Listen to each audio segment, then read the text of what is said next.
어제 문재인 정부가 급박하게 발표한 세제 개편안과 부동산 대책에 대해 각계각층의 걱정이 점점 커지고 있습니다.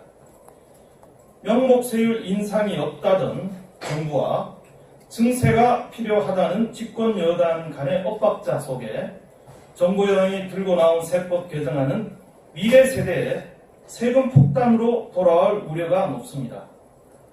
목표에 억지로 맞춰 짜집기한 수치를 가져와 OECD 평균 수준이라고 우기는 법인세, 소득세 증세는 파퓰리즘 정책일 뿐입니다. 정작 IMF와 OECD는 증세 부작용은 법인세가 가장 크다고 발표한 바 있습니다. 일자리 창출을 외치면서 기업이 일자리에 써야 할 돈을 옥죄는 법인세, 소득세 인상은 국가 활력과 경제시장을 저해하여 결국 국민 부담으로 이어지는 경제적 자유행위일 따름입니다.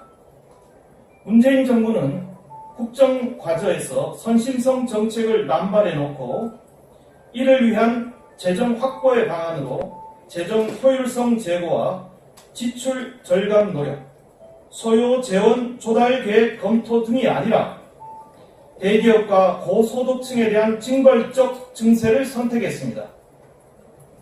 문재인 정부의 재원 마련 접근법을 보니 이번 세제 개편안을 통한 세수 확보가 충분치 않을 경우 결국 대상이 서민층까지 확대될 것으로 예상이 됩니다.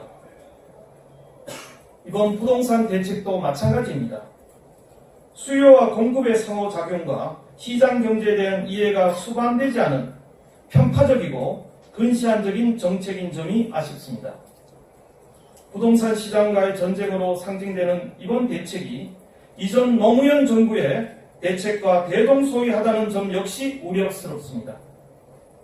하늘이 두 쪽 나도 부동산 가격을 바로잡겠다던 노무현 대통령의 부동산 정책이 교각사루로 이어져 중산층이 몰락했던 과거가 되풀이되는 것은 아닌지 국민들은 두려워하고 있습니다. 정부는 지금이라도 시장을 이기는 정부는 없다는 경제 논리에 입각해 무리한 개입은 자제해야 할 것입니다. 이런 상황에서 김수현 청와대 사회수석은 3일 춘추관에서 열린 기자간담회에서 부동산 가격 폭등을 이명박 박근혜 정부의 탓으로 돌리고 동시에 참여정부의 부동산 정책 덕에 최악의 파국은 면했다며 자화자찬을 했습니다.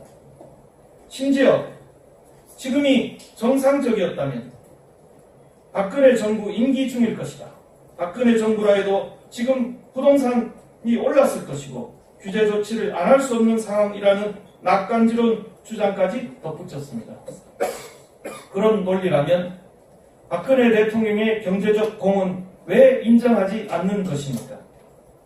폭탄 돌리기 하듯 모든 관은 전 정부로 돌리고 모든 성과는 현 정부에 가져오는 이중적 사고를 버리지 못한다면 노무현 정부 시절 경제 붕괴의 악몽이 재현될 것은 불보듯 뻔합니다. 제1야당인 자유한국당은 문재인 정부의 성급하고 미성숙한 경제정책 추진이 서민 부담과 경제 혼란으로 이어지지 않도록 최선을 다할 것입니다. 문재인 정부는 법인세 등 징벌적 증세를 즉각 철회하고 시장 친화적 근본적인 부동산 대책을 마련해야 할 것입니다. 이상입니다.